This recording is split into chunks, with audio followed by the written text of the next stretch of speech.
So, what is weaning and extubation? The process of gradually decreasing the ventilator support as the baby improves is weaning, and transferring the work of breathing from the ventilator to the neonate is the process of extubation.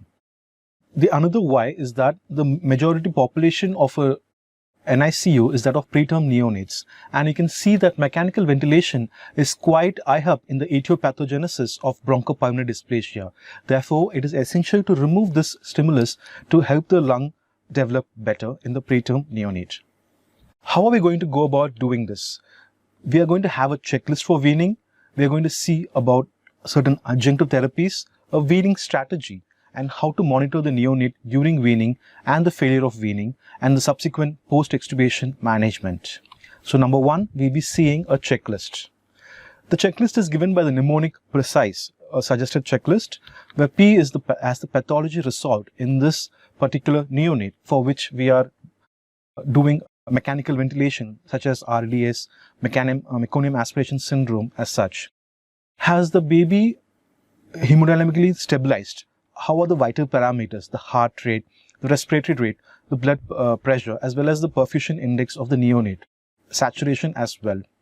E for the spontaneous efforts of the neonate, are they adequate to sustain being in a state of post-extubation? Have you treated the concurrent illnesses such as PDA, pneumonia, sepsis, which might still interfere in the process of maintaining a baby in a state of extubated state? S for sedation and suction, and E for enteral nutrition. So the checklist is PRECISE, a mnemonic, which will help us to go about deciding the fitness of a neonate for weaning and extubation. Has the pathology resolved? How is the clinical condition of the baby? What is the natural course of this disease? Has the respiratory distress syndrome started to resolve after application of surfactant? And is the baby's settings on the lower side as well? What are the ventilator parameters which is required to maintain this baby's status? Is the FiO2 below 30 to 40%? And is this being reflected in the baby in a biochemical manner with acceptable PCO2 and pH as well? So once we know that the pathology has resolved, we can proceed for the next step of the checklist, which is the R, the vitals. So is the baby hemodynamically stable? How are all the parameters, urine output, and the arterial blood gases as well of the neonate, and whether the baby is able to come off or on minimal inotropic support if was on it previously. The next is that of the efforts. Is the baby having adequate efforts? Was the baby on any sedation, and if so, has the sedation been removed?